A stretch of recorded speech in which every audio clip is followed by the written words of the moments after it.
So நம்ம இன்னைய கிளாஸஸில் வந்து நம்ம என்னென்ன பார்க்க போகிறோம் அப்படின்னா, அதில் வந்து நம்ம ஃபஸ்ட்டு லாஸஸ்லேருந்து ஸ்டார்ட் பண்ணுவோம். லாஸஸ், எஃபிஷியன்சி, இந்த பேரலல் ஆப்ரேஷன் எல்லாமே இன்றைக்கி பார்த்துருவோம். ஓகேங்களா? ஸோ லாஸஸ்ன்னு சொல்லி சொல்கிறோம், இழப்புகள் அப்படின்னு சொல்லி சொல்கிறோம்.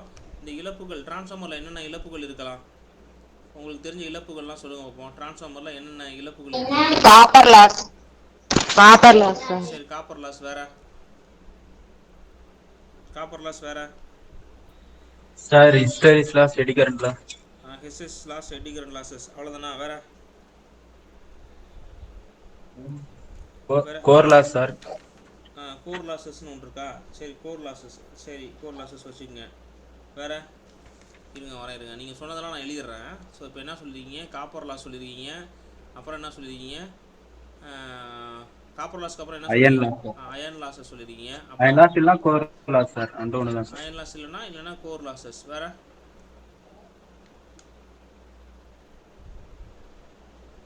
ஸோ இது வந்து எடி கரண்ட் லாஸ்.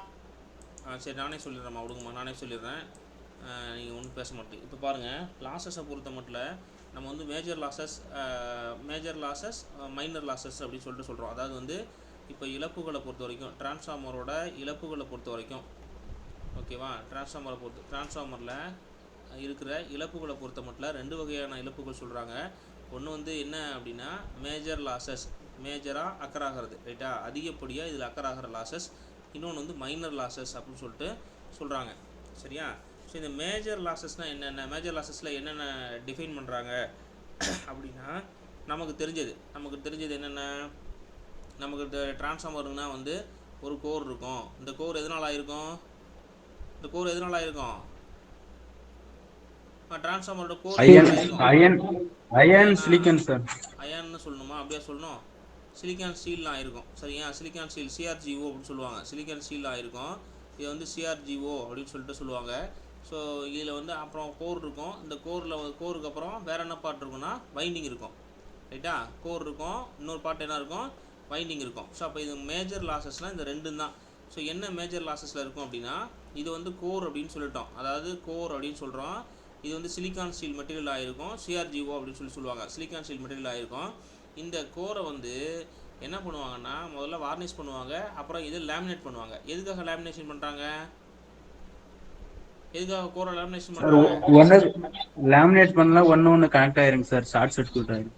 ஒன்று கனெக்ட் ஆகாமல் இருக்கிறதுக்காக பண்ணுறோமா அப்படின்னா, இதுவும் ஒரு வகையில் கரெக்டு தான். ஸோ இது எதுக்காக பண்ணுறாங்க அப்படின்னா, எடி கரண்ட் லாஸஸை குறைக்கிறதுக்காக பண்ணுறாங்க. ஸோ லாஸஸில் எடி கரண்ட் லாஸஸ்னு ஒன்று இருக்குது. அந்த எடி கரண்ட் லாஸஸை குறைக்கிறதுக்காக பண்ணுறாங்க. சரி, ஓகே. ஸோ இதில் ஃப்ளக்ஸ், இதுக்கு வந்து சப்ளை அப்ளை பண்ணுறீங்க. இப்போ சைன் வேவ் கொடுக்குறீங்க அப்படின்னா, இந்த வைண்டிங்கை சுற்றி என்ன இருக்கும் அப்படின்னா ஃப்ளக்ஸ் ப்ரொடியூஸ் ஆகும் இல்லையா. இந்த ஃப்ளக்ஸ் என்னவாகும்? இந்த ஃப்ளக்ஸ் இந்த கோர் வழியாக அப்படியே இங்கேருந்து இங்கே வந்து கடத்தப்படும், ரைட்டா. இங்கேருந்து இங்கே கடத்தப்பட்டு மியூச்சுவல் இண்டக்ஷன் பிரின்சிபலில் செகண்டரி வைண்டிங்கில் இன்டியூஸ் ஆகும், அதாவது வந்து தூண்டப்படும் இல்லையா. அப்படிங்கும்போது இந்த ஃப்ளக்ஸ் இந்த கோரில் ட்ராவல் ஆகுது இல்லையா, அந்த மேக்னெட்டிக் ஃப்ளக்ஸ், இந்த காந்த விசை இருக்குது இல்லையா, காந்த விசை கோடுகள் அப்படின்னு சொல்கிறாங்க இல்லையா, இல்லை காந்தப்புலம்னு சொல்கிறாங்க இல்லையா. இந்த காந்தப்புலம் வந்து இந்த கோர் வழியாக, சரிங்களா, அந்த இரும்பு வழியாக வந்து ஒரு வைண்டிங்லேருந்து இன்னொரு வைண்டிங்க்கு கடத்தப்படும் போது இந்த இரும்பு இருக்கு இல்லையா, இந்த கோர் இருக்கு இல்லையா, இந்த கோரில் இந்த ஃப்ளக்ஸ் வந்து மூவ் ஆகுது. அப்போ மூவ் ஆகும்போது இந்த கோர் வந்து மேக்னெட்டாக ஒர்க் ஆகும். என்னவா ஒர்க் ஆகும்? மேக்னெட்டாக ஒர்க் ஆகும், அதாவது காந்தமாக ஒர்க் ஆகும். சரிங்களா? காந்தமாக ஒர்க் ஆகும். அப்படி காந்தமாக ஒர்க் ஆகும்போது சப்ளை கொடுத்தனா மேக்னடைசேஷன் நடக்கும், அதாவது காந்தமயமாக்கல் நடக்கப்படும். சப்ளை எடுத்துகிட்டு அப்படின்னா அந்த காந்தமயமாக்குதல் வந்து திருப்பி நியூட்ரல் ஆகிடும், டிமேக்னடைசேஷன் அப்படின்னு சொல்லுவாங்க. சரிங்களா? டிமேக்னடைசேஷன் நடக்கும், டிமேக்னடைசேஷன் சொல்லுவாங்க. ஓகே. ஸோ இது ஒரு வகையான இழப்பை ஏற்படுத்தும். இதை தான் என்னன்னு சொல்கிறாங்கன்னா ஹைஸ்டெரிசிஸ் லாஸஸ் அப்படின்னு சொல்கிறாங்க, ரைட்டு. இந்த ஹைஸ்டெரிசிஸ் லாஸஸ் இல்லாமல் இந்த ஃப்ளக்ஸு மூவ் ஆகும்போது, இந்த இடத்துல ஃப்ளக்ஸு மூவ் ஆகுது இல்லையா, மூவ் ஆகும்போது இந்த வைண்டிங்கை கட் பண்ணும். அப்போ அந்த வைண்டிங்கை கட் பண்ணுறப்ப இங்கே ஒரு சர்க்குலேட்டிங் கரண்ட் உருவாகும். அது வந்து எட்டி கரண்ட் அப்படின்னு சொல்லிட்டு சொல்கிறாங்க. சரிங்களா? அது என்ன சொல்கிறாங்க? எட்டி கரண்ட் அப்படின்னு சொல்கிறாங்க. அப்போ மேஜரில் பார்த்தீங்க அப்படின்னா, மேஜரில் ரெண்டாக பிரிக்கிறாங்க. என்னென்ன ரெண்டாக பிரிக்கிறாங்கன்னா, ஒன்று வந்து கோர் லாஸஸ், அதாவது கோர் இழப்பு அப்படின்னு சொல்கிறாங்க. இன்னொன்று வந்து வைண்டிங் லாஸஸ். ஏன்னா நம்ம கண்ணுக்கு தெரிஞ்சு இது ரெண்டும் தான் இருக்குது, நமக்கு கண்ணுக்கு தெரிஞ்சு இது ரெண்டும் தான் இருக்குது. ஸோ அதனால் இது என்ன பண்ணுறாங்க அப்படின்னா, இந்த கோரை தான் நீங்கள் என்ன சொன்னீங்க அப்படின்னா அயன்னு சொன்னீங்க. ரெண்டும் ஒன்று தான், அயன்னாலும் கோர்னாலும் ஒன்று தான். அயன் லாஸஸ் கோர் லாஸஸ்னாலும் ஒன்று தான். டிரான்ஸ்ஃபார்மர் கோர் இருக்குது, அதனால டிரான்ஸ்ஃபார்மர் கோர் லாசஸ். இந்த வைண்டிங் லாசஸ்னு சொல்லலாம். இதில் அப்படின்னா காப்பர் லாசஸ்னு சொல்லலாம். சரிங்களா? அப்படின்னா என்ன சொல்லலாம்னா காப்பர் லாசஸ்னு சொல்லலாம். ஏன் காப்பர் லாசஸ்னு சொல்கிறோன்னா இந்த வைண்டிங் வந்து காப்பரால் உற்பத்தி பண்ணப்பட்டிருக்கும், அதனால் வந்து காப்பர் லாஸ்ன்னு சொல்கிறோம். இந்த கோருங்கிறது அயனால், அதாவது இரும்புனால் செய்யப்பட்டிருக்கும், சிலிக்கான் ஸ்டீல்னால் செய்யப்பட்டிருக்கும், அதனால் வந்து இதை கோர் லாஸ்ன்னு சொல்கிறோம். இதுதான் ரொம்ப முக்கியம். இந்த கோர் லாஸஸை என்ன பண்ணுறாங்க அப்படின்னா, அகெயின் இந்த கோர் லாஸஸை ரெண்டாக பிரிக்கிறாங்க. என்னவா பிரிக்கிறாங்க அப்படின்னா, சரிங்களா, எட்டி கரண்ட் லாஸஸ், அதாவது வந்து ஹைஸ்டெசிஸ் லாஸஸ், இன்னொன்று வந்து எட்டி கரண்ட் லாஸஸ். தமிழ்லையும் அதான், இங்கிலீஷ்லேயும் அதுதான். எட்டி கரண்ட் இழப்பு, ஹைஸ்டெசிஸ் இழப்பு அப்படின்னு சொல்லுவாங்க. இது ரெண்டும் சேர்ந்தது தான் வந்து கோர் லாஸஸ். சரிங்களா? வைண்டிங் லாஸஸ் ஒன்றே ஒன்று தான். வைண்டிங் லாஸஸ் அப்படின்னா I2R லாஸஸ் தான் வைண்டிங் லாஸஸ். சரிங்களா? I2R லாஸஸ், இது வந்து வைண்டிங் லாஸஸ்ன்னு சொல்லுவாங்க. சரி, ரைட்டு. இதில் வந்து நிலையான இழப்பு, மாறுதல் தன்மை கொண்ட இழப்பு அப்படின்னு சொல்லுவாங்க. அதாவது வந்து கான்ஸ்டன்ட் லாஸஸ் அப்படின்னா, நிலையான இழப்பு அப்படின்னா அது வந்து கோர் லாஸஸ். சரிங்களா? நிலையான இழப்புனா அது கோர் லாஸஸ்ஸு. இது வந்து வேரியபிள் லாஸஸ் அப்படின்னா அது வந்து வைண்டிங் லாஸஸ். இதுதான் வந்து வேரியபிள் லாஸஸ் அப்படின்னு சொல்லிட்டு சொல்லுவாங்க. சரி, ஓகே, இதெல்லாம் ஓகே. இப்போ பிஹெச்னா என்ன, பிஇனா என்ன? அதாவது வந்து இப்போ கோர் லாஸஸை எப்படி பிரிக்கிறோன்னா, இந்த பிஹெச்சும் பிஇயும் சேர்ந்தது தான் வந்து கோர் லாஸஸ். இப்போ பிஹெச்சை எப்படி எழுதுறாங்க அப்படின்னா, பிஹெச் அப்படின்னா என்ன, பிஹெச்னா வந்து ஹைஸ்டெசிஸ் லாஸஸ். ஹைஸ்டெசிஸ் லாஸ்னால் சொல்லிட்டேன். இப்போ இந்த ஹைஸ்டெசிஸ் லாஸஸ் அப்படிங்கிறது என்ன அப்படின்னா, ரைட்டா, இந்த தமிழ்லையும் அதான், இங்கிலீஷ்லேயும் அதுதான். அது வந்து மேக்னடைசேஷன் கர்வ் அப்படின்னு சொல்லிட்டு ஒன்று இருக்குது. சரிங்களா? அதாவது ஹைஸ்டெசிஸ் லாஸஸ் அப்படின்னு சொல்லுவாங்க. லாஸஸ் அப்படின்னு சொல்லுவாங்க. ஒரு இலை மாதிரி இருக்கும். அதாவது மேக்னடைசேஷன் டிமேக்னடைசேஷன் நடக்கும்போது, சரிங்களா, இங்கே பாருங்களேன், இப்போ வந்து இந்த மாதிரி ஒரு எக்ஸ் ஆக்சிஸ் ஒய் ஆக்சிஸில் பிஹெச் கர்வ் வரைஞ்சிக்குவாங்க.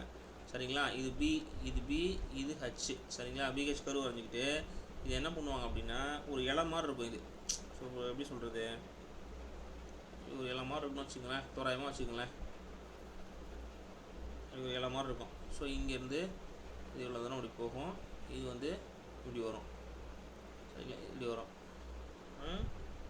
இது வந்து மேக்னடைசேஷன் டிமேக்னடைசேஷன் அப்படின்னு சொல்லிட்டு சொல்லுவாங்க. ஸோ இது வந்து அதாவது காந்தமயமாக்குதல், அந்த காந்தமயத்தை திருப்பி காந்தமயம் இழக்குதுன்னு சொல்லுவாங்க. ஸோ இது எதனால் நடக்கும் அப்படின்னா, அந்த ஒவ்வொரு ஹாஃப் சைக்கிளுக்கும் போயிட்டு வரதுனால தான் நடக்கும். ஒவ்வொரு ஹாஃப் சைக்கிளுக்கும் அது சேஞ்சஸ் ஆகிறதுனால, ஃப்ளக்ஸ் சேஞ்சஸ் ஆகிறதுனால நடக்கும். சரிங்களா? இது வேறு ஒன்றும் இல்லை. இது வேறு, இதில் என்ன ஃபார்முலா பயன்படுத்துவாங்க அப்படின்னா, இந்த ஹைஸ்டெசிஸ் லாஸை பொறுத்த வரைக்கும் என்ன ஃபார்முலா பயன்படுத்துவாங்கன்னா, பிஹெச் இஸ் ஈக்குவல் டு, சரிங்களா, பிஹெச் இஸ் ஈக்குவல் டு ஜீட்டா,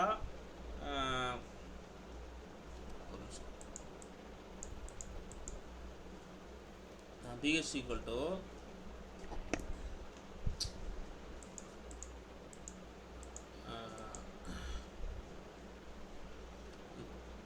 சீட்டா. அது வந்து சீட்டாங்கிறது ஸ்ட்ரென்மென்ஸ் கான்ஸ்டன்ட் சொல்லுவாங்க.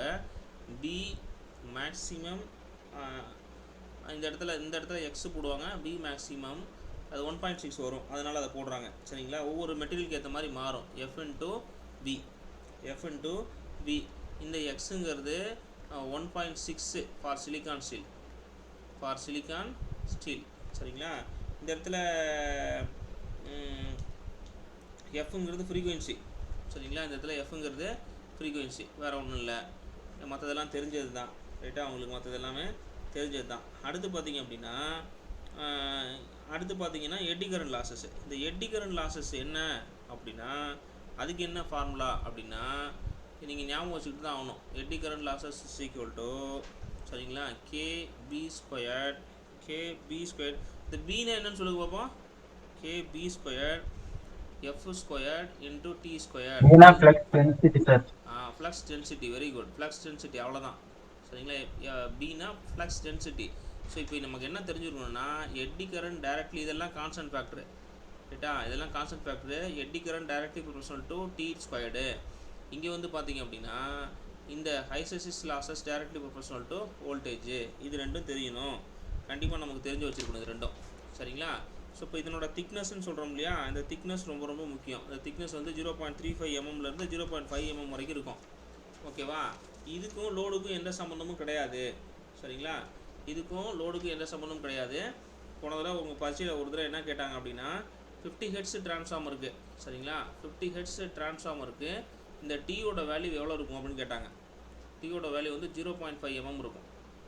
நான் முன்னமே சொன்னேன் 0.35லேருந்து 0.5 mm வரைக்கும் இருக்குன்னு சொன்னேன், ரைட்டா? 50 ஹெர்ட்ஸ் டிரான்ஸ்ஃபார்மருக்கு 0.5 mm தான் நம்ம திக்னஸ் போடணும், ஓகேவா? திக்னஸ் போடணும். அப்போ தான் எட்டி கரண்ட் லாஸஸ் வந்து குறைவாக இருக்கும், சரியா? 60 ஹெர்ட்ஸ் டிரான்ஸ்ஃபார்மராக இருந்தால் வந்து 0.35 தான் போடணும், லேமினேஷன் போடணும். லேமினேஷனோட திக்னஸ்ஸு, இந்த டீங்கிறது லேமினேஷனோட திக்னஸ்ஸு, ஓகேவா? ஸோ அதுதான், இது ரெண்டும் இல்லை. இது வந்து கான்ஸ்டன்ட் லாஸஸ்ன்னு சொல்லுவாங்க. இந்த கான்ஸ்டன்ட் லாஸஸுக்கும் லோடுக்கும் சம்மந்தம் இல்லை. எந்த இடத்துல லோடு அப்பியர் ஆகுதோ, லோடோட எந்த இடத்துல கனெக்ட் பண்ணுறீங்களோ, ஸோ அந்த நேரத்தில் மட்டும்தான் கரண்ட் வந்து வித்தியாசப்படும். ஸோ அதுதான் சொல்லியிருக்காங்க. அது நீங்கள் வந்து லோடில் கனெக்ட் பண்ணிங்கனாலும் சோர்ஸில் கனெக்ட் பண்ணிங்கனாலும் கரண்ட் எங்கே வேரி ஆகுதோ அங்கே வந்து பார்த்திங்கன்னா லாஸஸும் வேரி ஆகும். ஸோ அதை வந்து அந்த இடத்துல சொல்லியிருப்பாங்க, சரிங்களா? ஸோ இதை கடந்து வேறு என்ன லாஸஸ் இருக்குது அப்படின்னா, மைனர் லாஸஸில் என்னென்ன இருக்குது அப்படின்னா, இந்த மைனர் லாஸை பொறுத்த வரைக்கும் ஸ்ட்ரே லோட் லாஸஸ்ன்னு சொல்லுவாங்க, சரிங்களா? இது உங்களுக்கு அதிகமாக கேட்க மாட்டாங்க, இருந்தாலும் நீங்கள் தெரிஞ்சுக்கணும். ஸ்ட்ரே லோட் லாஸஸ்ன்னு சொல்லுவாங்க. இந்த ஸ்ட்ரே லோட் லாஸஸ் வந்து காப்பர்லேயும் இருக்கும், அயான்லேயும் இருக்கும், சரிங்களா? காப்பர்லேயும் இருக்கும், அயான்லேயும் இருக்கும். ஸோ இன்னொன்று பார்த்தீங்கன்னா டைஎலக்ட்ரிக் லாஸஸ்ன்னு சொல்லுவாங்க, சரிங்களா? டைஎலக்ட்ரிக் லாஸஸ் அப்படின்னு சொல்லுவாங்க. ஸோ இது ஒன்றும் நீங்கள் சும்மா தெரிஞ்சுக்கிட்டீங்க மட்டும் போதுமானது, சரிங்களா? இந்த டைஎலக்ட்ரிக் அப்படிங்கிறது இன்சுலேட்டிங் மெட்டீரியல் இருக்கு இல்லையா, அந்த இன்சுலேட்டிங் மெட்டீரியலை பொறுத்து. இந்த இன்சுலேட்டிங் மெட்டீரியல் இருக்கும், அந்த இன்சுலேட்டிங் மெட்டீரியலை வந்து டெஸ்ட் பண்ணி பார்க்குறதுக்காக இந்த இன்சுலேட்டிங் மெட்டீரியலில் ஒரு விதமான இழப்புகள் இருக்கும். ஸோ அதை தான் வந்து சொல்கிறாங்க. இவ்வளோ தான் உங்களுக்கு டிரான்ஸ்ஃபார்மர் லாஸஸ்ஸு. இந்த டிரான்ஸ்ஃபார்மர் லாஸஸை பொறுத்த வரைக்கும் உங்கள் எக்ஸாம் பாயிண்ட் ஆஃப் வியூவில் மின்மாற்றியில் ஏற்படக்கூடிய இழப்புகள் ரெண்டு இழப்புகள் தான். ஒன்று வந்து கான்ஸ்டன்ட் இழப்பு, இன்னொன்று வந்து வேரியபிள் இழப்பு, நிலையான இழப்பு, இன்னொன்று வந்து மாறுதலுக்கு உட்பட்ட இழப்பு அப்படின்னு சொல்லி நம்ம தெரிஞ்சுக்கணும். எப்போ வந்து இழப்புகள் மாறுபடும் அப்படின்னா, கரண்ட்டு வேரி ஆனால் மட்டும்தான் இழப்பு வந்து மாறுபடும், சரிங்களா? அப்போ வந்து கோர் லாஸஸில் இது மாறுபடும் அப்படின்னா, லாஸஸ் மாறுபடாது. ஏன் மாறுபடாது அப்படின்னா, அங்கே வந்து பார்த்தீங்கன்னா நீங்கள் அப்ளை பண்ணுற விஷயம் வந்து காமனாக இருக்கும், அதுக்கும் லோடுக்கும் சம்மந்தம் இல்லை. லோடு வேரி ஆகும் போது இழுத்து பிடிச்சி அதை கரண்ட்டு வந்து மேலே ஏறி குறையணுங்கிறதெல்லாம் கிடையாது, அந்த மாதிரிலாம் இல்லை, சரிங்களா? ஸோ அதனால் அதை சொல்லியிருப்பாங்க. இதுதான் வந்து இந்த நோ லோட் கரண்ட்டும், அதாவது நீங்கள் படிக்கும்போது படிச்சிருப்பீங்க, I0 = I mu ப்ளஸ் IMன்னு, அதாவது வந்து ஒர்க்கிங் காம்போனண்ட் மேக்னடைசிங் காம்போனண்ட் அப்படின்னு சொல்லுவாங்க. ஒர்க்கிங் காம்போனண்ட் மேக்னடைசிங் காம்போனண்ட் சொல்லுவாங்க. அந்த ஒர்க்கிங் காம்போனண்ட்டும் மேக்னடைசிங் காம்போனண்ட்டும் இந்த கான்ஸ்டன்ட் லாஸஸுக்கு வந்து சப்ளை பண்ணும். ஸோ இது தெரிஞ்சுக்கிட்டால் போதுமானது.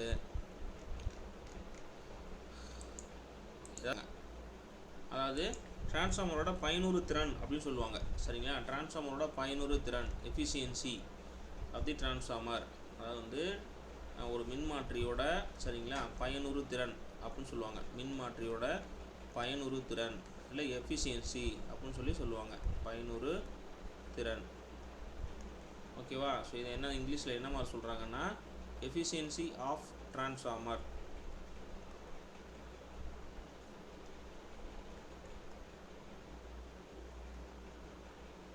Efficiency of transformer. எஃபிஷியன்சி எப்படி கண்டுபிடிக்கிறது? உங்களுக்கு தெரிஞ்சதை சொல்லுங்கள் பார்ப்போம். எஃபிஷியன்சி எப்படி கண்டுபிடிக்கிறது? Output by input in 100. அவ்வளோதானா? அது சொன்னால் போதுமா?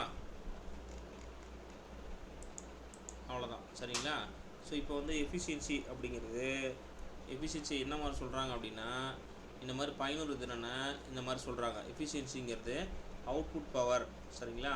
அவுட்புட் பவர், அதாவது நம்ம செகண்டரியில் எடுக்கிறோம் இல்லையா பவரு, அந்த power divided by input power, சரிங்களா? டிவைடட் பை இன்புட் பவர், சரிங்களா? இதை பர்சன்டேஜில் சொன்னீங்க அப்படின்னா இன்ட்டு 100, ஓகேவா? இன்ட்டு 100, இவ்வளோ தான் கான்செப்ட்டு. சரி, வேறு எப்படி லாஸஸை வச்சு சொல்கிறது அப்படின்னா, அவுட்புட்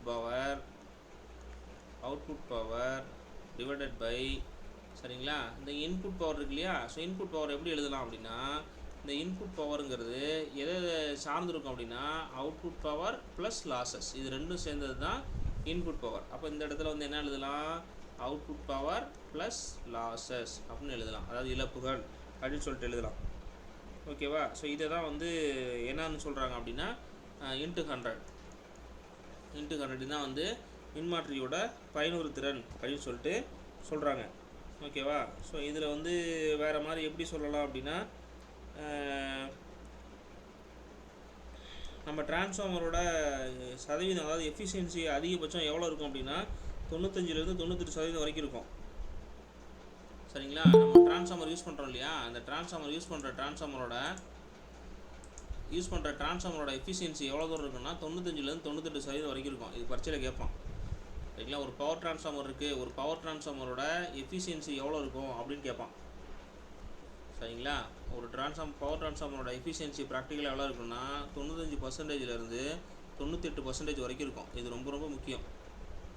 சரிங்களா? இது ரொம்ப ரொம்ப முக்கியம். எக்ஸாம்பிள் அடிக்கடி கேட்பான். நீங்கள் ரொம்ப கவனமாக பார்த்துக்கணும். நீங்கள் இது இருக்குது எப்படின்னா, இழப்புகள் லாஸஸ் அதிகமாக இருக்குன்னு நினச்சிட்டு நீங்கள் பாட்டுக்கு ரொம்ப கம்மியாக அடிச்சிடக்கூடாது. அது தப்பு. 95லேருந்து 98% வரைக்கும் இந்த டிரான்ஸ்ஃபார்மரோட எஃபிஷியன்சி இருக்கலாம். ரைட்டுங்களா? நீங்கள் அப்போ என்ன அர்த்தம், அப்ளை பண்ணுற இதில் பார்த்தீங்க அப்படின்னா, நீங்கள் கொடுக்குற இன்புட்டில் வந்து எவ்வளோ பர்சன்டேஜ் இருக்கலாம், 2%லேருந்து 5% வரைக்கும் தான் லாஸஸ் இருக்கணும். லாஸஸ் இருக்கலாம். சரிங்களா? லாஸஸ் இருக்கலாம். ஓகேவா? இது ரொம்ப முக்கியம், ரொம்ப ரொம்ப முக்கியம். கவனமாக கவனிங்க, ரொம்ப ரொம்ப முக்கியம். ஒரு பவர் டிரான்ஸ்ஃபார்மரோட மேக்ஸிமம் எஃபிஷியன்சி எவ்வளோ வரைக்கும் இருக்கலாம்னா 95%லேருந்து, சரிங்களா, 95%லேருந்து 98% வரைக்கும் இருக்கலாம். ஆனால் 100% இருக்காது. கண்டிப்பாக இருக்கலாம். அப்போ லாஸஸ் எவ்வளோ இருக்குன்னா 2%லேருந்து 5% வரைக்கும் லாஸஸ் இருக்கலாம். சரிங்களா? இது 2 கான்செப்ட்டும் ரொம்ப ரொம்ப முக்கியம். இது எக்ஸாமில் கேட்பாங்க உங்களுக்கு. சரிங்களா? வேறு என்ன இதில் நமக்கு தெரிஞ்சிருக்கணும் அப்படின்னா, வேறு நமக்கு இது எல்லாமே தெரிஞ்சது. அந்த லாஸஸை பொறுத்த வரைக்கும் நமக்கு தெரியும். இந்த லாஸஸை பொறுத்த வரைக்கும் இப்போ தான் சொன்னோம், ஓப்பன் சர்க்யூட் டெஸ்ட்டை வச்சு நம்ம என்ன லாஸஸ் கண்டுபிடிக்கலாம்னா கோர் லாஸஸ் கண்டுபிடிக்கலாம். ரைட்டா? ஷார்ட் சர்க்யூட்டை வச்சுக்கிட்டு என்ன லாஸஸ் கண்டுபிடிக்கலாம்னா வைண்டிங் லாஸஸ், அதாவது வந்து எப்படின்னா வேரியபிள் லாஸஸ் கண்டுபிடிக்கலாம். சரிங்களா? வேரியபிள் லாஸஸ் கண்டுபிடிக்கலாம். இதில் வேரியபிள் லாஸஸ் கண்டுபிடிக்கலாம், இதில் வந்து கான்ஸ்டன்ட் லாஸஸ் கண்டுபிடிக்கலாம். இதுதான் கான்செப்ட். சரிங்களா? இதுதான் கான்செப்ட். ஓகே, இவ்வளோதான் எஃபிஷியன்சியை வேறு எப்படி நம்ம கேவிஏ எம்இஏலாம் சொல்லலாம் அப்படின்னா, எஃபிஷியன்சியை பொறுத்த வரைக்கும் நம்ம மேலே எழுதியிருக்கோம் இல்லையா, ஸோ அதை வேறு மாதிரி எப்படி எழுதலாம் அப்படின்னா, இன்னும் இன்டெப்த்தாக எப்படி எழுதலாம் அப்படின்னா, பாருங்கள், எஃபிஷியன்சி ஈக்குவல் டு நமக்கு அவுட்புட் பவர்னு சொல்லியிருக்கோம் இல்லையா. ஸோ பொதுவாக டிரான்ஸ்ஃபார்மரை என்ன ரேட்டிங்கில் சொல்லுவோம்,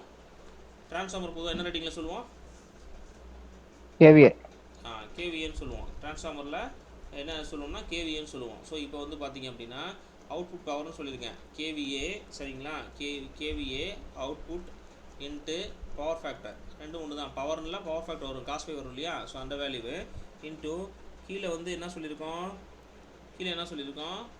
கீழே வந்து இன்புட் பவர்னு சொல்லியிருக்கோம். அப்போ இன்புட் பவர்னு சொன்னோமா இல்லையா. இன்புட் பவர் எது சேர்ந்தது, இன்புட் பவர்னு சொல்லியிருக்கோம். சரிங்களா? அவுட்புட் பவர் ப்ளஸ் லாஸஸ், இது ரெண்டும் சேர்ந்தது தான் வந்து இன்புட் பவர்னு சொல்லியிருக்கோம். அப்போ இது எப்படி எழுதலாம்,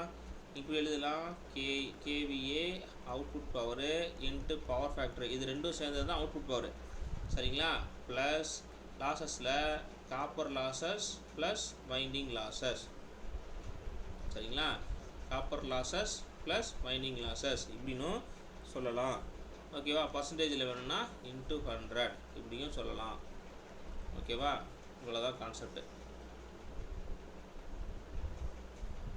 இது வந்து எஃபிஷியன்சி, அதாவது வந்து ஒரு டிரான்ஸ்ஃபார்மரோட பயனுறுத்துறதுக்கான ஃபார்முலா. இது ரொம்ப ரொம்ப முக்கியம்.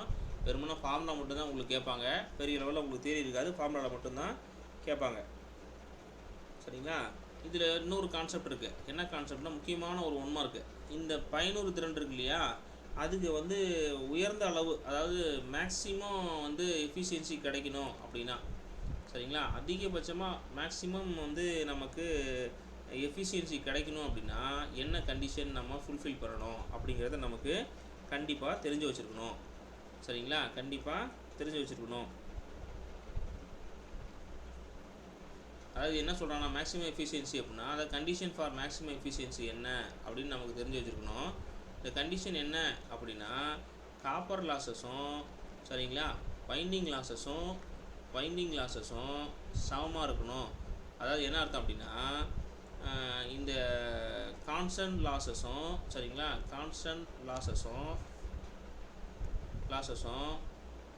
வேரியபிள் லாஸஸும் சரிங்களா வேரியபிள் லாஸஸும் ஈக்குவலாக இருக்கும்போது தான் பார்த்தீங்கன்னா மேக்ஸிமம் வந்து இதை வந்து அச்சீவ் பண்ண முடியும், மேக்ஸிமம் வந்து எஃபிஷியன்சியாக அச்சீவ் பண்ண முடியும். இது முக்கியமான ஒரு 1 மார்க்கு. இதை வந்து அடிக்கடி கேட்டுக்கிட்டே இருப்பாங்க, எல்லா பர்சன்ட்லையும் கேட்பாங்க. What is a condition for maximum efficiency? அதாவது வந்து ஒரு ஒரு ஒரு மின்மாற்றியாக ஒரு டிரான்ஸ்ஃபார்மரை வந்து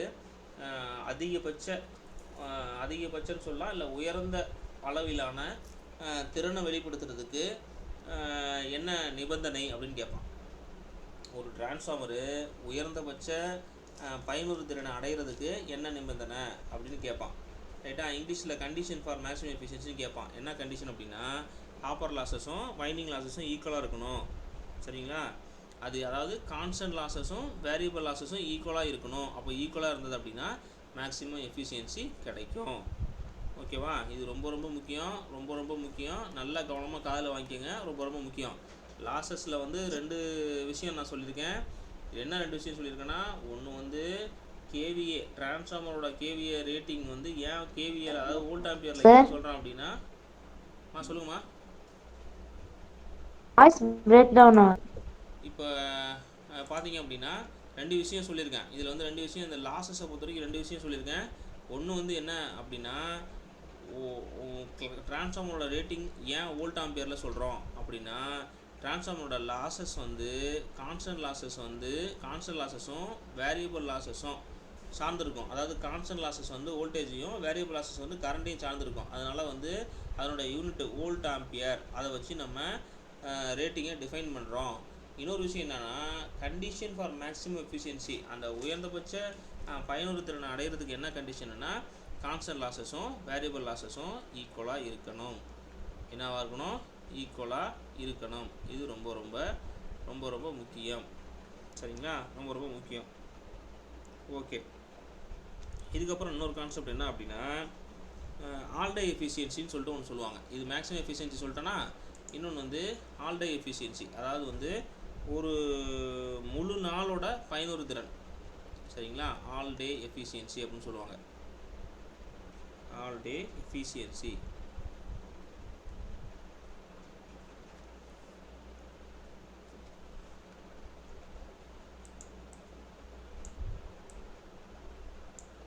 ஆல் டே எஃபிஷியன்சி தப்பாக போட்டேன்.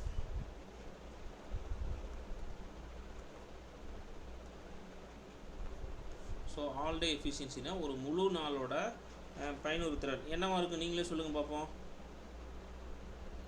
சார் 24 மணி நேரம் மொத்த அவுட்புட்டு டிவைடட் அவுட்புட், அந்த மொத்த output plus losses sir. Plus losses, அவ்வளோதான். எஃபிஷியன்சினா நமக்கு என்னன்னு தெரியும் இல்லையா? எஃபிஷியன்சினா நமக்கு என்னன்னு தெரியும்? ஒன்றுமே இல்லை. எஃபிஷியன்சினா என்னன்னு தெரியும்? நமக்கு அவுட்புட் பவர் டிவைடட் பை, சரிங்களா, இன்புட் பவர்னு தெரியும் இல்லையா? Output power divided by input பவர்னு தெரியும். சரி, ஆல் டே அப்படிங்கன்னு வரும்போது இன்ட்டு 24 ஹவர்ஸ், அவ்வளோதான். 24 ஹவர்ஸ். ஒரு நாளையில் சரிங்களா வெளியிடக்கூடிய அவுட்புட் பவருக்கும் இன்புட் பவருக்கும் இடையே உள்ள விகிதம் தான் என்னன்னு சொல்கிறாங்கன்னா ஆல் டே எஃபிஷியன்சின்னு சொல்கிறாங்க. இதை பர்சன்டேஜில் சொன்னால் இன்ட்டு 100 போட்டுக்கணும். இது பாருங்கள், இது புரியாமல் இருக்கா? ஏதாவது புரியாமல் இருக்கா? புரியுது இல்லையா? இது ஓகே இல்லை? தெளிவாக இருக்கா இல்லையா? இப்போ பாருங்கள், நம்ம பழைய ஃபார்மெட்டில் எழுதணும் அப்படின்னா 24 மணி நேரத்தில் வெளியிடக்கூடிய அவுட்புட் பவரு, அதாவது 24 ஹவர்ஸில்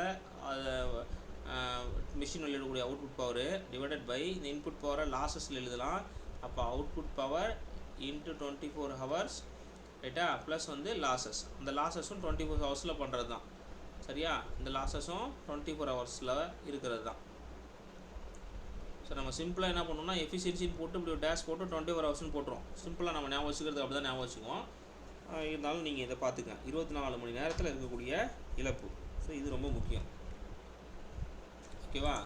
ஸோ அடுத்த கான்செப்ட் வந்து வோல்டேஜ் ரெகுலேஷன் சொல்லிட்டு ஒரு கான்செப்ட் இருக்குது. அதாவது வோல்டேஜ் ரெகுலேஷன்னா டிரான்ஸ்ஃபார்மரில் மின்னழுத்தத்தை முறைப்படுத்துறது. சரிங்களா? டிரான்ஸ்ஃபார்மரில் மின்னழுத்தத்தை முறைப்படுத்துறது. இது ரொம்ப முக்கியமான கான்செப்டை நீங்கள் கவனமாக பார்க்கணும். மின்னழுத்தத்தை முறைப்படுத்துதல், டிரான்ஸ்ஃபார்மரில் மின்னழுத்தத்தை முறைப்படுத்துதல் அப்படின்னு சொல்லுவாங்க.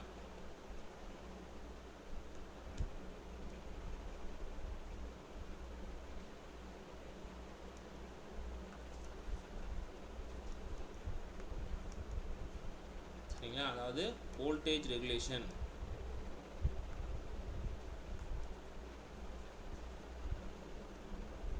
சரிங்களா. Voltage regulation of transformer. இது ரொம்ப ரொம்ப சிம்பிள். இது என்ன சிம்பிள் அப்படின்னா, வோல்டேஜ் ரெகுலேஷன் அப்படிங்கிறது விஆர் இஸ் ஈக்குவல் டு என்ன அப்படின்னா, நோ லோடு வோல்டேஜில், அதாவது மின் சுமை மின் பளு, நோ லோடுனா மின் பளு அற்ற நிலையில் இருக்கக்கூடிய மின்னழுத்தத்துக்கும், ரைட்டா, மின் பளு இருக்கிற நேரத்தில் இருக்கக்கூடிய மின்னழுத்தத்துக்கும் இடையே உள்ள வித்தியாசத்தை, சரிங்களா, மின் பளு இருக்கும்போது இருக்கிற வித்தியாசத்தோட விகிதம் தான் வந்து இந்த மின்னழுத்தத்தை முறைப்படுத்துதல் அப்படிங்கிறது. சார் கீழே நோ லோடு தான் சார் வரும். என்னங்க, கீழே லோடு தாங்க வரும், நோ லோடு வராதுங்க. லோடு தான் வரும், நோ லோடு வராது. நல்லா கவனமாக பாருங்கள். லோடு தாங்க, லோடில் தான் நீங்கள் வந்து வோல்டேஜ் ரெகுலேஷன் பண்ணணும். நீங்கள் நோ லோடில் எதுக்கு போய் வோல்டேஜ் ரெகுலேட் பண்ணுறீங்க?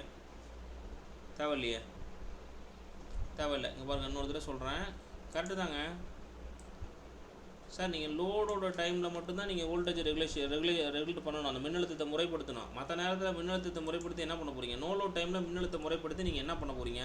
ஒரு உதாரணத்துக்கு டிரான்ஸ்ஃபார்மர் இருக்குது, ஒன்றும் இல்லை. இங்கே பாருங்கள், நீங்கள் அந்த லோடா நோ லோடா அப்படிங்கிறதுக்கு நான் சொல்கிறேன். இங்கே பாருங்கள், இப்போ டிரான்ஸ்ஃபார்மர் இருக்குது, சரிங்களா. இந்த மாதிரி ஒரு சிம்பிளாக சொல்கிறேன், டிரான்ஸ்ஃபார்மர் இந்த மாதிரி இருக்குது, சரிங்களா. இந்த பக்கம் நான் என்ன பண்ணுறேன் அப்படின்னா, இந்த பக்கம் நான் சப்ளை அப்ளை பண்ணுறேன், ஓகேவா. சப்ளை அப்ளை பண்ணுறேன். இந்த பக்கம் நான் லோடோட கனெக்ட் பண்ணுறேன், லோடில் கனெக்ட் பண்ணுறேன், ஓகேவா. இப்போ வந்து நல்லா கவனமாக கவனிங்க. இப்போ வந்து இந்த சப்ளை கனெக்ட் பண்ணுறதுக்கு முன்னாடி, ரைட்டா, அதாவது இந்த சப்ளை கனெக்ட் பண்ணுறதுக்கு முன்னாடி இருக்கக்கூடிய வோல்டேஜ், சரிங்களா, நோ லோட் வோல்டேஜ், ஓகேவா. மின்பொழு அற்ற நிலையில், மின்பொழுனா லோடு கனெக்ட் பண்ணாதப்ப இருக்கிற வோல்டேஜ், மைனஸ் லோடு கனெக்ட் பண்ணுற போது இருக்கக்கூடிய வோல்டேஜ், சரியா, டிவைடட் பை லோடோட இருக்கிற வோல்டேஜ், இதனுடைய விகிதம். சரி, இப்போ நீங்கள் நோ லோடு ப்ராக்டிக்கலாக பாருங்கள். இப்போ நோ லோடு, நான் இந்த இடத்துல லோடை கனெக்ட் பண்ணல, அந்த இடத்துல லோடை கனெக்ட் பண்ணலை, சரிங்களா, பண்ணலை. நோ லோடில் இருக்கும்போது வோல்டேஜ் எப்படி இருக்கும்? இப்போ நீங்கள் வந்து 250 வோல்டேஜ் கொடுக்குறீங்க, நல்லா அதிகமாக இருக்குண்ணா. 250 வோல்டேஜ் கொடுக்குறீங்க, நல்லா கவனமாக கவனிங்க. இப்போ லோடு கனெக்ட் பண்ணுறீங்க, ஒரு கெப்பாசிட்டிவ் லோடுனா உங்களுக்கு புரியுதா இல்லையா? அந்த லோடு என்னென்ன வகையான லோடு இருக்குது அதை சொல்லுங்கள் முதல்ல. என்னென்ன வகையான லோடு இருக்குது சொல்லுங்கள் sir. No load full load தாங்க சார். அது சரி போங்க. நோ லோட் ஃபுல் லோடு தானா? அது என்ன நோ லோடு? லோடுனா என்னன்னு கேட்குறேன். மின் பளு அப்படின்னா என்ன? Single phase 3 phase sir. Super. இதுவே நீங்கள் புரிஞ்சுக்கலையாப்பா? ஏம்மா லோடு தினேஷே, லோடுனா என்ன தினேஷே? சதீஷே, நான் capacity load, inductive load. Load அப்படின்னா நீங்கள் வந்து ப்ராக்டிக்கலாக பார்க்கணும். ப்ராக்டிக்கலாக ஒரு எனர்ஜி மீட்டர் இருக்குது அப்படின்னா, ஒரு எனர்ஜி மீட்டர் இருக்குன்னா, இந்த எனர்ஜி மீட்டரில் சரியா எத்தனை ஃபேன் யூஸ் பண்ணுற, ரைட்டா, எத்தனை ஃபேன் கனெக்ட் பண்ணுற, எத்தனை லைட்டு கனெக்ட் பண்ணுற, ஓகேவா. வேறு என்ன, வேறு அதாவது வேறு iron box, mixie, grinder, AC washing machine, இதுதான் லோடு. அந்த லோடை எப்படி பிரிக்கிறான்னா, ஒன்று ரெசிஸ்டிவ்னு பிரிக்கிறான், அதாவது வந்து மின்தடையில் இருக்கக்கூடிய லோடு. இதுக்கு உதாரணம் சொல்லுங்கள், நம்ம வீட்டில் இருக்கிற உதாரணம் தான் சொல்லணும். சொல்லுங்கள் பார்ப்போம், சொல்லுங்கள். இண்டக்டிவ் லோடுனா ஃபேன் சார்.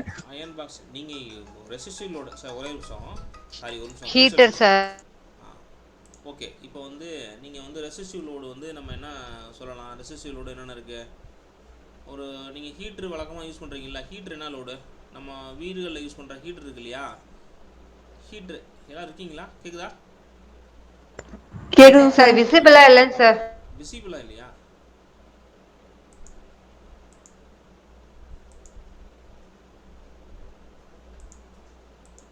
இப்போ வந்து இந்த மின்பொழுன்னு சொல்கிறோம் இல்லையா? ஸோ டிரான்ஸ்ஃபார்மரில் கனெக்ட் பண்ணியிருக்க அந்த லோடு இருக்குது இல்லையா? 3 டைப் ஆஃப் லோடு தான் கனெக்ட் பண்ணியிருப்பாங்க. வேறு வகையான லோடுகள் எனக்கு தெரிஞ்சு கனெக்ட் பண்ண மாதிரி எதுவும் இல்லை, கனெக்ட் பண்ணியிருக்கவும் மாட்டாங்க. இது 3ஐயும் ஏதோ ஒன்றில் கிளாஸிஃபை பண்ணிடலாம். ஒன்று resistive load, inductive load, capacitive load. இந்த 3 வகையில் தான் லோடே இருக்கும்.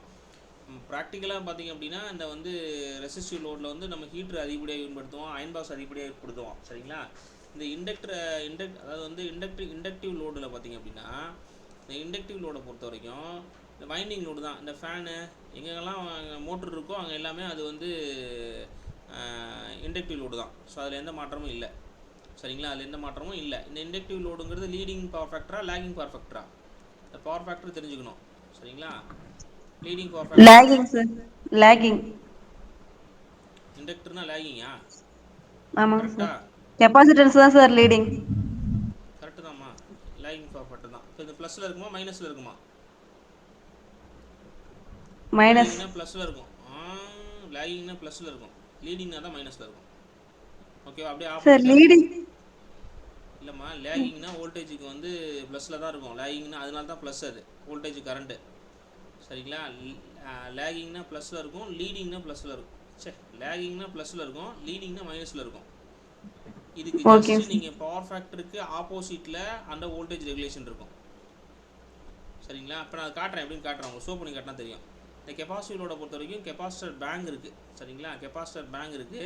நம்ம இது பொதுவாக எந்த இடத்துல பயன்படுத்துவோம்னா பவர் டிரான்ஸ்ஃபார்மர்ஸில் பார்த்தீங்கன்னா பவர் டிரான்ஸ்ஃபார்மர்ஸ் இருக்கு இல்லையா, பவர் டிரான்ஸ்ஃபார்மர்ஸில் ஃபேக்ட்ஸில் பயன்படுத்துவோம். அந்த இடையில வந்து ரிசீவிங் எண்டு சென்டிங் எண்டு இருக்கும். அந்த இதில் வந்து எப்படின்னா பவர் பிளான்ட்லேருந்து சென்டிங் எண்டில் இருந்து இது அனுப்புவாங்க. எதுனா ஸ்டெப் அப் பண்ணி வோல்டேஜ் அனுப்புவாங்க, அதாவது கரண்ட் அனுப்புவாங்க. அங்கேருந்து ரிசீவிங் எண்டு வரதுக்குள்ளார நம்ம நெய்வேலியிலேருந்து அனுப்புகிறாங்கன்னா சென்டிங் எண்டு அங்கே இருக்கும்.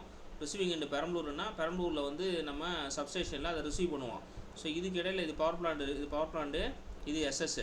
இதுக்கு இடையில பார்த்தீங்க அப்படின்னா எதையாவது நேச்சுரல் டிசார்டரில் இதில் கம்பியில் வர கரண்டில் இப்போ 110 kV நீங்கள் இருந்து அனுப்புகிற அப்படின்னா இங்கே 110 kV ரிசீவ் ஆகணும். இந்த 110 kV ரிசீவ் ஆகாமல் ஒரு 90 kV தான் ரிசீவ் ஆகுது அப்படின்னா என்ன பண்ணுவாங்கன்னா இடையில வந்து ஃபேக்ட்ஸ் டிவைசஸை வந்து இன்ஜெக்ட் பண்ணுவாங்க, கெப்பாசிட்டர் பேங்கை வந்து இன்ஜெக்ட் பண்ணுவாங்க. நீங்கள் இந்த அளவுக்கு தெரியலனா கூட பரவாயில்ல, நீங்கள் ரீடிங் எடுக்க போகிறீங்களே அங்கே போனீங்கன்னா தெரியும். சரிங்களா? பவர் ஃபேக்டர் கம்மியாக இருக்குது அப்படின்னு சொல்லுவாங்க. பவர் ஃபேக்டர்னு சொல்லுவாங்க. ரைட்டா? அதுக்கு வந்து கெப்பாசிட்டர் பேங்க் தான் வச்சு காம்பன்சேட் பண்ணுவாங்க. ஸோ இதெல்லாமே ஒரு கைண்ட் ஆஃப் லோடு. ஸோ இது வந்து லீடிங்கில் இருக்கும். ஸோ லீடிங்கில் இருக்கும்போது இந்த விஆர் வோல்டேஜ் ரெகுலேஷன் வந்து மைனஸில் இருக்கும் அப்படின்னு சொல்லுவாங்க. ஓகேவா? இதுதான் அந்த வோல்டேஜ் ரெகுலேஷனு. அது ரொம்ப முக்கியம். வோல்டேஜ் ரெகுலேஷன் ரொம்ப முக்கியம். உங்களுக்கு பரீட்சையில் கேட்பாங்க. ஓகேங்களா? சரி, வேறு என்ன இதில் வேறு என்ன இருக்குது? ப்ரொசீஜர் வைஸ் உங்களுக்கு இதுதான். வேறு ஒரு வோல்டேஜ் ரெகுலேஷன் அதான் ஃபார்முலா சார்? அப்போ கன்ஃபார்மா? ஆமாங்க, அதாங்க ஃபார்முலா. வேறு என்னங்க ஃபார்முலா? அந்த புக்ல வேற மாதிரி இருந்துச்சு, அதனாலதான் கொஞ்சம் கன்ஃபியூஷனா இருக்கு. சார் புக்லயே no load minus full load divided no load. அந்த ஐடி புக்ல தானா அந்த இது மாத்தி இருந்துச்சு, அந்த நோ லோடு தான் மேலேயும் கீழேயுமே போட்டிருந்தாங்க. சரி, நான் பார்த்து சொல்கிறேன். ஆனால் எனக்கு தெரிஞ்சு இப்படி தான் நம்ம டிசைன் பண்ணணும். டிசைன் பண்ணுறது இப்படி தான் டிசைன் பண்ணுவாங்க. அதாவது ஸ்பெசிஃபிக் லோடை பொறுத்து, நல்லா கவனமாக கேட்டுங்க, ஸ்பெசிஃபிக் லோடை பொறுத்து வோல்டேஜ் ரெகுலேஷன் அப்படிங்கிறது.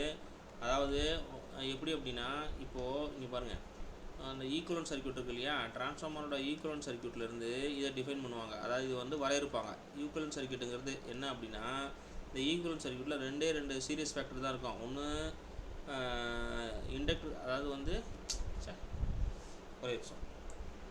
இந்த ஈக்குவலன்ட் சர்க்யூட்டை பொறுத்த வரைக்கும் ஃபஸ்ட்டு ஒரு ரெசிஸ்டன்ஸ் இருக்கும், ஒரு இண்டக்டன்ஸ் இருக்கும். அதாவது வந்து நீங்கள் ரெஃபர் டு ப்ரைமரி போடும்போது இதில் என்ன இருக்குன்னா ஒரு மின்தடையும் ஒரு ரியாக்டன்ஸும் இருக்கும். சரிங்களா? அதாவது இதை வந்து R02ன்னு சொல்லுவாங்க, இதை X02ன்னு சொல்லுவாங்க. ஸோ இதை வந்து என்ன பண்ணுவாங்கன்னா இதை தான் லோடோட கனெக்ட் பண்ணுவாங்க. ஓகேவா? ஒரு சிம்பிள் என்ன சொல்கிறது உங்களுக்கு, டிரான்ஸ்ஃபார்மரை இப்படி தான் மாடல் பண்ணுவாங்க. இப்படி மாடல் பண்ணும்பொழுது, டிசைனில் இப்படி மாடல் பண்ணும்பொழுது இதில் என்னென்ன இருக்கும் அப்படின்னா, இங்கே பாருங்கள், நீங்கள் அப்ளை பண்ணுற வோல்டேஜ் நல்லா கவனமாக கவனிங்க. அப்ளை பண்ணுற வோல்டேஜ் இந்த இடத்துல என்ன சொல்லுவாங்கன்னா V1 டேஷ்ன்னு சொல்லுவாங்க. உங்களுக்கு இந்த அளவுக்குலாம் தேவையில்லை, இருந்தாலும் நீங்கள் தெரிஞ்சுக்கங்க. V1 டேஷ்ன்னு சொல்லுவாங்க. V1 டேஷ்னால் என்ன அப்படின்னா இந்த transformation factor into applied voltage. இப்போ இதுக்கு என்ன மீனிங் அப்படின்னா, இந்த V1னா நோ லோட் செகண்டரி டெர்மினல் வோல்டேஜ்னு அர்த்தம். சரிங்களா. நோ லோட் இது எல்லாமே நம்ம வோல்டேஜ் ரெகுலேஷன் எதில் பண்ண போகிறோம்னா செகண்டரி டெர்மினலில் தான் பண்ண போகிறோம். சரிங்களா. செகண்டரினா டிரான்ஸ்ஃபார்மரோட லோடு எண்டில் தான் அந்த வோல்டேஜ் வந்து நம்ம ரெகுலேஷன் அதாவது மின்னழுத்தத்தை வந்து முறைப்படுத்த போகிறோம். இந்த மின்னழுத்தத்தை எங்கே முறைப்படுத்தணும்னா பிரைமரி சைடில் பண்ணிடக்கூடாது, செகண்டரி சைடில் தான் பண்ணணும்.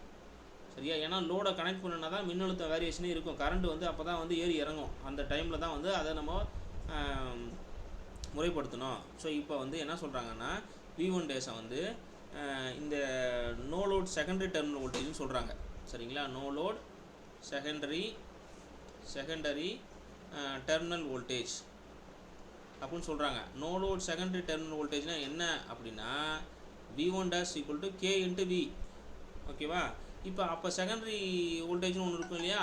அப்போ செகண்டரி வோல்டேஜ்னு ஒன்று இருக்கும், செகண்டரி வோல்டேஜும் இருக்கும். அப்போ அந்த செகண்டரி வோல்டேஜ் என்ன அப்படின்னா V2. செகண்டரி வோல்டேஜ் என்னென்னா V2. இதை வச்சு தான் சொல்லுவாங்க. இந்த V2ங்கிறது என்ன அப்படின்னா full load secondary terminal voltage. Full load இந்த V2ங்கிறது என்ன அப்படின்னா ஃபுல் லோடு. இதெல்லாம் இந்த அளவுக்கு உங்களுக்கு தேவையில்லை, அதனால் நீங்கள் கேட்குறீங்க அதனால சொல்கிறேன். சரிங்களா. ஃபுல் லோட் செகண்டரி வோல்டேஜ் அதாவது ஃபுல்லாக மின்பொழு முழுமையாக இருக்கும்போது அந்த ரெண்டுக்கும் அதாவது அவுட்புட்டில் இருக்கக்கூடிய அந்த வோல்டேஜ் என்ன ஃபுல் லோட் செகண்டரி வோல்டேஜ். சரிங்களா.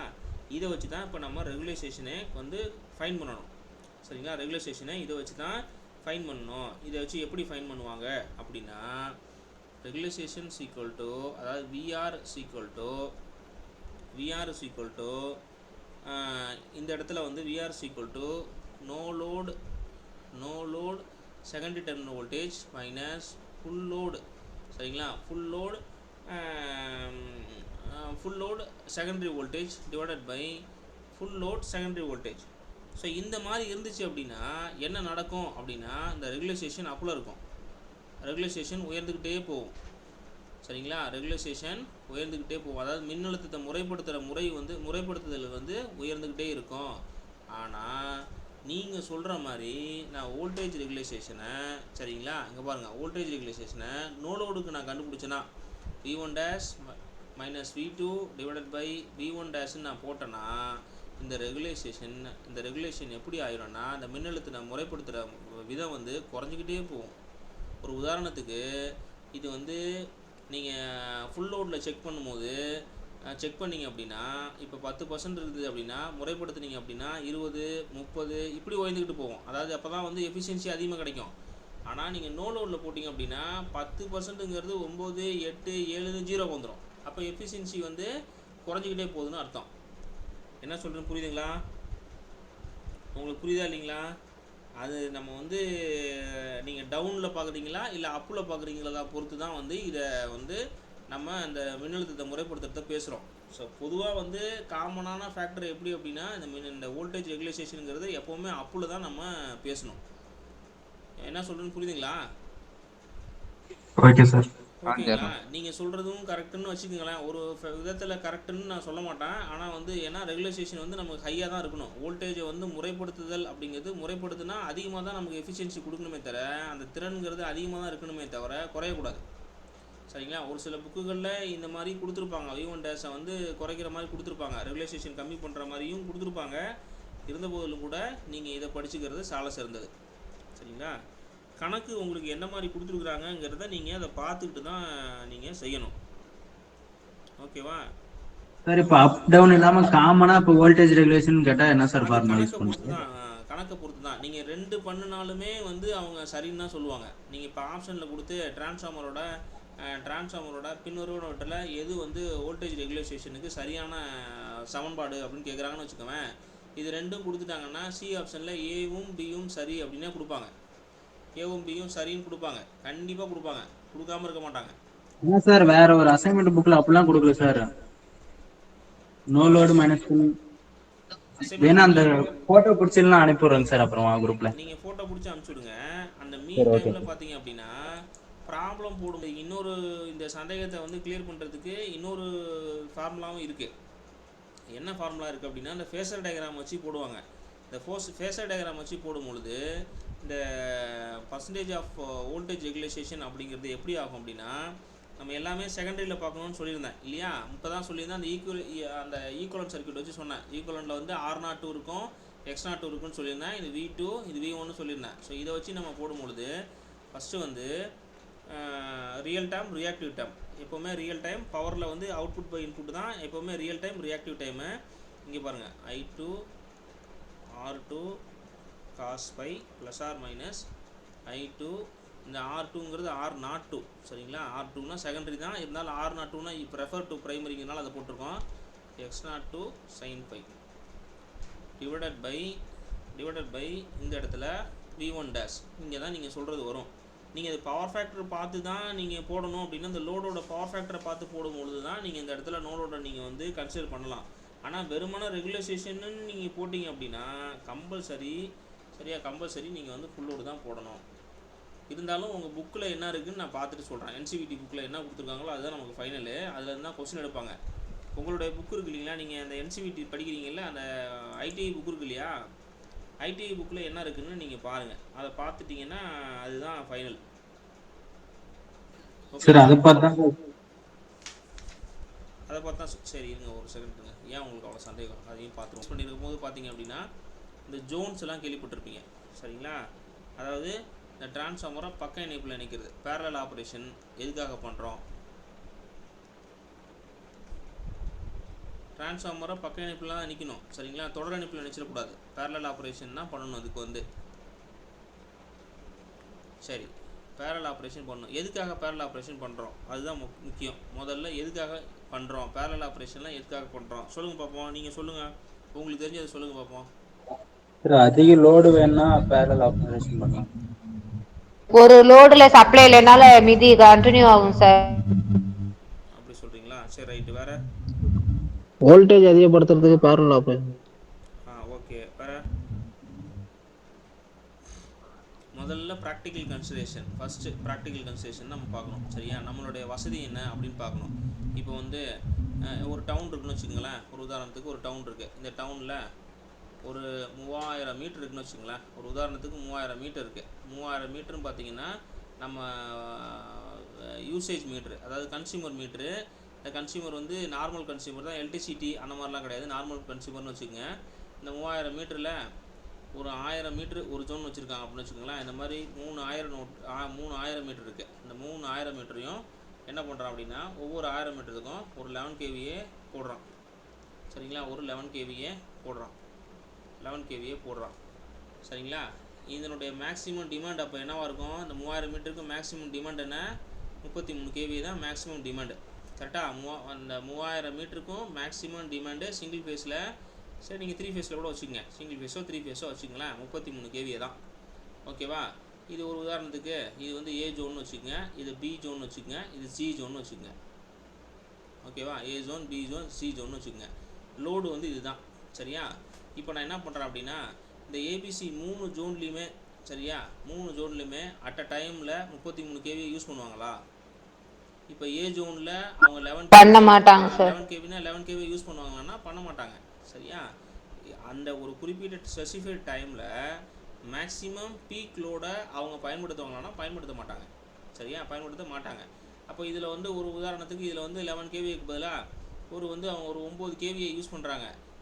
இந்த மற்ற 2 ஜோன் இருக்கு இல்லையா, மற்ற 2 ஜோனில் இவங்க 11 kVக்கு பதிலாக இவங்க 12 kVயும் இவங்க 12 ஒரு அசிஸ்டம் தான் சொல்கிறேன் 12 kVA யூஸ் பண்ணுறாங்க அப்படின்னா இங்கே இருக்கிற மீதி 2 kVAவை பேரலல் கனெக்ஷன் பண்ணால் தான் மற்ற இடத்துக்கு டிஸ்ட்ரிபியூட் பண்ண முடியும் சரியா? ஒரு வகை இது ஒரு முக்கியமான விஷயம். மேக்ஸிமம் அதாவது இப்போ எப்படின்னா மேக்ஸிமம் எஃபிஷியன்சியை நம்ம கொடுக்கணும். எதுக்காக இந்த விஷயத்தெல்லாம் பண்ணுறோன்னா ஃபஸ்ட்டு பேசிக் வந்து ஃபஸ்ட்டு எடுத்தோன்னே பேசிக் என்னென்னா ஏசியை ஸ்டோர் பண்ண முடியாது. இதுதான் ஃபஸ்ட்டு எடுத்தோன்னே நம்மளுடைய பேசிக். ஏசியை வந்து ஜென்ரேஷன் எவ்வளோ பண்ணுறீங்களோ அந்த ஜென்ரேஷனை அப்போவே யூட்டிலைஸ் பண்ணணும். ஓகேவா? அப்போவே பயன்படுத்தணும். நீங்கள் உற்பத்தி பண்ணுற கரண்ட்டை அப்போவே பயன்படுத்தணும். உற்பத்தி எப்போவோ இருக்கோ அந்த உற்பத்தியை உடனே நுகர்வு செய்யணும், ரொம்ப முக்கியம். இந்த நுகர்வு இருக்கு இல்லையா, இந்த நுகர்வு இப்போ பெரம்பலூர் எஸ்எஸ்ன்னு ஒன்று இருக்குது அப்படின்னா பெரம்பலூர் சப்ஸ்டேஷன் இருக்குன்னா அந்த பெரம்பலூர் சப்ஸ்டேஷனில் மேக்ஸிமம் டிமாண்ட் 110 kV அப்படின்னா இந்த 110 kVAவை இந்த பெரம்பலூர் சப்ஸ்டேஷனில் இருக்கிற அத்தனை மீட்டர் ஒரு 10,000 மீட்டர் இருக்குன்னா 10,000 மீட்டர் எல்லாம் எலக்ட்ரிசிட்டி இருக்கும், ஹெச்டி இருக்கும், எல்லாமே இருக்கும் அப்படின்னா எல்லாமே ஒரே டைமில் பயன்படுத்துவாங்கன்னா கண்டிப்பாக பயன்படுத்த மாட்டாங்க. ஓகேவா? இந்த 110 kVAக்கு நீங்கள் 11 பிரிச்சிங்க அப்படின்னு வச்சுக்கோங்க. டிவைடட் பை 11 போட்டால் எவ்வளோ வருது? போட்டால் 10 எவ்வளோ வருது? டிவைட் பை 11 போட்டால் ஒரு 10 டிரான்ஸ்ஃபார்மர்னு வச்சுக்கோங்க. 10 டிரான்ஸ்ஃபார்மர்னு வச்சுக்கலாம். 10 இருக்குது. ஒரு 10 டிரான்ஸ்ஃபார்மர் பயன்படுத்துகிறீங்க. 10 டிஸ்ட்ரிபியூஷன், அதாவது பிரைமரி டிஸ்ட்ரிபியூஷன் டிரான்ஸ்ஃபார்மர். இது செகண்டரி டிஸ்ட்ரிபியூஷனில் என்ன 10 டிரான்ஸ்ஃபார்மர் தான் இருக்குன்னு கேட்கக்கூடாது. நான் சொல்கிறது பிரைமரி டிஸ்ட்ரிபியூஷன் டிரான்ஸ்ஃபார்மர். சரிங்களா? இப்போ MRF மாதிரி ஒரு பெரிய கம்பெனிக்கு, சுகர் ஃபேக்ட்ரி மாதிரி ஒரு பெரிய கம்பெனிக்கு அனுப்புகிற அந்த டிரான்ஸ்ஃபார்மர் சொல்கிறேன். ஒரு 11 kVA இருக்குது அப்படின்னா அந்த 10 டிரான்ஸ்ஃபார்மரும் ஒரே டைமில் பேரல் பண்ணியிருப்பாங்க. பேரல் கனெக்ஷனில் வச்சுருப்பாங்க. அப்படி பேரல் பண்ணியிருப்பாங்க. ரைட்டா? எந்த யூனிட்டில் அதிகமாக அவங்க அதை வந்து ஒரு கால்குலேட்டிவாக வச்சுருப்பாங்க. எந்த யூனிட்டில் வந்து அதிகப்படியாக வந்து கரண்ட்டு தேவைப்படுதோ, சரியா, அந்த யூனிட்டுக்கு கம்மியாக பயன்படுத்துகிற யூனிட்லேருந்து எடுத்து கொடுப்பாங்க. சரியா? எடுத்து கொடுப்பாங்க. ரைட்டுங்க, எனக்கு 10 டிரான்ஸ்ஃபார்மரும் ஒரே டைமில் லோட் ஆகுது, அப்போ நான் என்ன பண்ணுவேன் அப்படின்னா அந்த டைமில் தான் பவர் ஃபேக்டர் உட்காரும். சரிங்களா? அந்த டைமில் தான் பவர் ஃபேக்டர் உட்காரும். அப்போ நமக்கு என்ன பண்ணணும் அப்படின்னா, அப்போ என்ன பண்ணுவாங்க அப்படின்னா மேக்ஸிமம் லோடு அவங்களுக்கு எவ்வளவோ அதை மட்டும்தான் அவங்களுக்கு கொடுப்பாங்க. அப்போ தான் ஓவர்லோட் ஆகும். சென்ட்ரலைஸ்டு பவர் டிரான்ஸ்ஃபார்மர் ஓவர்லோட் ஆகும். சரிங்களா? ஸோ ரைட், இந்த மாதிரி ஓவர்லோட் ஆகும்போது என்ன நடக்கும் அப்படின்னா ஏதோ ஒரு டிரான்ஸ்ஃபார்மர் அடி வாங்கும். கண்டிப்பாக ஏதோ ஒரு டிரான்ஸ்ஃபார்மர் அடி வாங்கும். 10 கோடு இப்படி இருக்குது, பேரலாக 10 கோடு இருக்குது. நடுவில் ஒரு 5வது கோடு அடி வாங்குச்சுன்னா இந்த 5வது கோடை மட்டும் ஐசோலேட் பண்ணிடுவாங்க. ஐசோலேட் பண்ணிவிட்டு மீதி இருக்கிற 9 கோடையும் எந்த யூசேஜும் இல்லாமல், எந்த பிரச்சனையும் இல்லாமல் நம்ம பயன்படுத்த முடியும். ஆனால் சீரியஸாக கனெக்ட் பண்ணியிருந்தீங்கன்னா 5வது ரோடு இப்போ நீங்கள் அடி வாங்கிச்சுன்னா இந்த பக்கமும் டிஸ்கனெக்ட் ஆகிடும். அதாவது இந்த 5வது ரோடுக்கு அப்புறம் இருக்கிற எல்லாமே டிஸ்கனெக்ட் ஆகிடும். அப்போ பயன்படுத்த முடியாது. அப்போ இதுக்கு என்ன அர்த்தம் அப்படின்னா நம்ம வந்து யூசர் ஃப்ரெண்ட்லியாக பயன்படுத்த முடியும். அது என்ன யூசர் ஃப்ரெண்ட்லி அப்படின்னா மெயின்டெனன்ஸ் தான். சரிங்களா? மெயின்டெனன்ஸ் தான், நம்ம பராமரிக்கிறது தான். பராமரிப்பு பணிகளின் போது நம்ம பக்க இணைப்பில் இருந்துச்சுன்னா எளிமையாக அந்த ஜோனை மட்டும் கட் பண்ணிவிட்டு மற்ற ஜோனுக்கு சப்ளை கொடுக்க முடியும். சரிங்களா? அது ரிங் மெயின், ரேடியல் மெயின்லாம் நிறைய இருக்குது. ரிங் மெயின், ரேடியல் மெயின்னு சொல்லிட்டு அது வேறு கான்செப்ட். டிஸ்ட்ரிபியூஷன் டிரான்ஸ்ஃபார்மர், அதை டிஎன்டியில் வரும் உங்களுக்கு. இப்போ நமக்கு ஃபஸ்ட்டு கான்செப்ட் என்ன அப்படின்னா, நமக்கு லோடு அதிகமானுச்சு அப்படின்னா, சரிங்களா, லோடு அதிகமானுச்சு அப்படின்னா ஒன்றும் இல்லைங்க, 11 kVA டிரான்ஸ்ஃபார்மர் போட்டிருக்காங்க. அவன் என்ன டிசைன் பண்ணும்போது ஒரு 150 மீட்ரு தான் இருந்துச்சு அப்படின்னா அந்த 150 மீட்ரு மட்டும்தான் இருக்குமா அப்படின்னா கிடையாது. இந்த 11 kVA இருக்கு இல்லையா, இந்த ஒரு டிரான்ஸ்ஃபார்மருக்கு 150 மீட்டர்னா இன்னும் 100 மீட்டர் வரைக்கும் எக்ஸ்ட்ரா போடுவான். அப்போ அந்த லோடு இந்த 150 ப்ளஸ் இந்த 100 250 மீட்டருக்கும் அந்த 11 kVA டிரான்ஸ்ஃபார்மர் தான் சப்ளை பண்ணும். எப்படி சப்ளை பண்ணும் அப்படின்னா இந்த 11 kVAவை இன்னொரு 11 kVAவோட பேரல் பண்ணியிருப்பான். சரிங்களா? பேரல் பண்ணியிருப்பான். ரெண்டுக்கும் சேர்த்து பார்த்தீங்க அப்படின்னா ஒரு 500 மீட்டருக்கு ஒரு 400 மீட்டர் தான் ஒர்க்கிங் கண்டிஷனில் இருக்கும். ஸோ எல்லாமே அப்ராக்சிமேஷன் தான். சரிங்களா? ஸோ அப்போ நமக்கு கான்செப்ட் என்ன தெரியும்னா, ஏன் பக்க இணைப்பில் நினைக்கிறோன்னா மேக்ஸிமம் லோடை அன்இன்டரப்டடாக கொடுக்கறதுக்காக தான் ஃபஸ்ட் எடுத்த உடனே அப்படின்னா பண்ணியிருக்காங்க. சரிங்களா? ரெண்டாவது வந்து மெயின்டெனன்ஸு. எல்லா இதையுமே யூனிட்டுமே எல்லா ஜோனோட அந்த டிரான்ஸ்ஃபார்மர்ஸுமே வந்து நம்ம கட் பண்ண தேவையில்லை. ஆனால் சீரியஸ் கனெக்ஷன் இருந்ததுன்னா, தொடர் இணைப்பாக இருந்ததுன்னா கண்டிப்பாக எந்த இன்ஸ்ட்ருமெண்ட், அதாவது எந்த டிரான்ஸ்ஃபார்மர் வந்து ஃபெயிலியர் ஆகிடுச்சோ இல்லை வந்து நம்ம மெயின்டெனன்ஸ் பண்ணுமோ அதுக்கு அடுத்து இருக்கிற எல்லா ஏரியாவுமே வந்து டிஸ்கனெக்ட் பண்ணிடுவாங்க. அந்த மாதிரி சுச்சுவேஷனில் வராமல் இருக்கணுங்கிறதுக்காக இது ஒன்று பண்ணுறாங்க. சரிங்களா?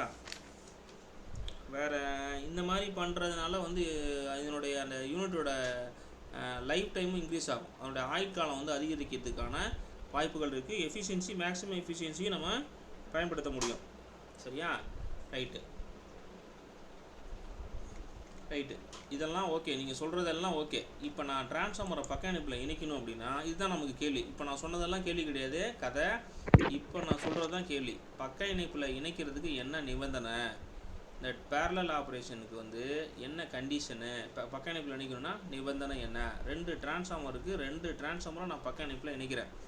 சரிங்களா? Condition for parallel operation of transformer. ஒரு டிரான்ஸ்ஃபார்மரை நீங்கள் பேரலாக கனெக்ட் பண்ணணும் அப்படின்னா என்னென்ன விஷயங்களை நீங்கள் பார்க்கணும். ஓகேவா? 2 டிரான்ஸ்ஃபார்மர் பேரலாக இருக்குன்னா நீ என்னென்ன விஷயங்களை வந்து செக் பண்ணணும், பார்க்கணும். ஓகேவா? பார்க்கணும். இப்போ பாருங்கள், 2 டிரான்ஸ்ஃபார்மர் இருக்குது. இப்போ ஒரு உதாரணத்துக்கு ஒரு டெல்டாவே எடுத்துக்கிறேனே, ஒரு டெல்டா டிரான்ஸ்ஃபார்மர் எடுத்துக்கிறேன். நம்ம ஏன்னா இதில் தான் யூஸ் பண்ணுறோம். யாராவது மைக்கை மியூட் பண்ணுங்கள் அதை செஞ்சு.